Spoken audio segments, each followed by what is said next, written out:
Hi, my name is Loran. I'm 36 years old, and I live in Philadelphia, Pennsylvania. This is the story of HIV and me. Hello friends, I'm Ongina, and I'm so excited to be back with you here with Logo's HIV+ME project. We're going to be bringing you more stories from some amazing individuals who are living their lives just like me with HIV.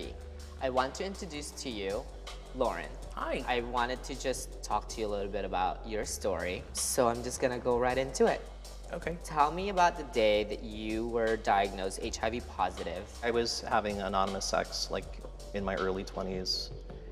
It started with like the phone sex line, and then it started with meeting people through the internet and the phone line and stuff like that. And started having sex with people I didn't know, having unprotected sex. I wasn't becoming positive, so I got this false sense of like, Superman, like, oh, maybe I'm resistant, or maybe I won't get it, maybe I can't get it. It was just this like irrational like thought in my head. So every time I'd get a test and it would be negative, it would be like, oh, I can't get positive, like this totally untrue thought in my head. I had this really, really high fever. I thought I was gonna pass out, so I went to the emergency room. They said, we think you have acute bronchitis. They sent me home, said, go to your doctor.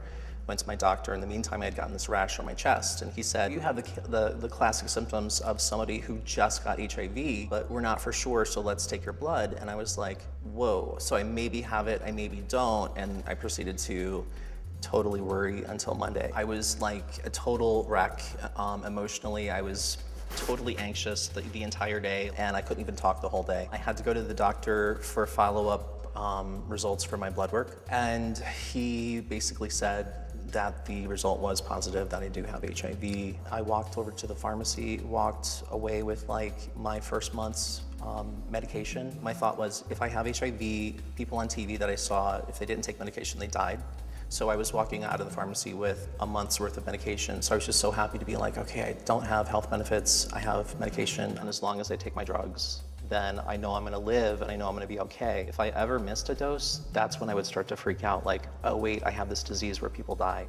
Let's just go back to your diagnosis real quick. It was 3.5 years ago? Yeah. Okay, and do you know who you got HIV from? I don't know who it was, but I remember the night that I was walking to go hook up with some people, and I was walking past this gigantic building, and it made me think, about bigger things. And I had this thought in my head that said, maybe the universe has a bigger plan for me than having anonymous sex and doing drugs. But it still didn't kind of like make me stop. And when I thought that's the night that I got HIV, I felt relieved because I knew what night it was, but then I felt really embarrassed and ashamed because I didn't know who it was, because there were more than one person.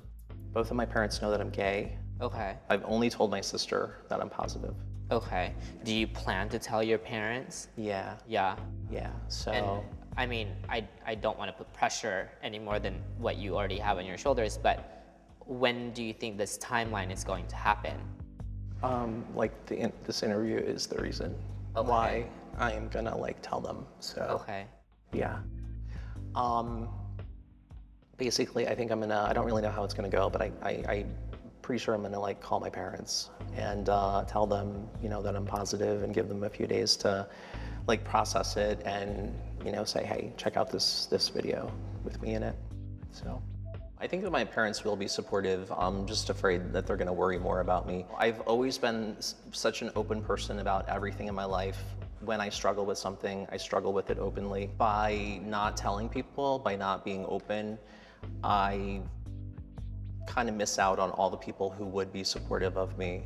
I have so many people in my life who are supportive and who love me no matter what. And it's like, I wouldn't know that I had that support unless I was out. So yeah. It's kind of a good thing. So I surround myself with people who are like, yeah, you got HIV, so what? Take care of yourself, you're gonna be okay. By telling other people what my truth is, it makes it easier for the next person if they happen to get HIV. It was so easy for me to talk about my HIV when I did get it, because other people had done that for me. And even though it's not easy, I felt like it was my turn, like it's my job. And how is your health today? My health is pretty good. I do find that I do get a little bit more tired, a little bit more easily than I used to. And I don't know if that's because I'm 36 now or if... So what are your statistics now? My numbers vary between like 500 and 800. Oh, good. I'm undetectable. Good. Yeah, which is awesome. And you're taking medication daily? Like twice a day, yeah. Yeah. Are you active in the HIV community? Active in the sense that I'm open to anybody who, asks. I'm open to people who don't ask. I'm open everywhere I go. I'm open on Facebook. Everyone in recovery knows that I'm positive. I think that that's kind of like a way to do service in the community. I want to be out there and just say to everybody like, hey, I have HIV, so that if other people have it, they don't have to be like alone. It makes having HIV kind of worth it.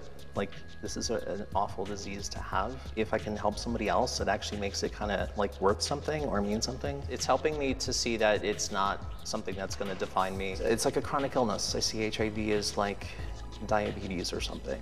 What would you advise somebody who's just recently learned that they are HIV positive? The first thing that I would say is like, you are totally not alone. Give yourself a hug.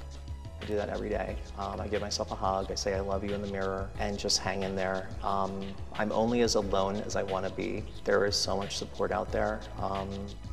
Join a website for people who are positive.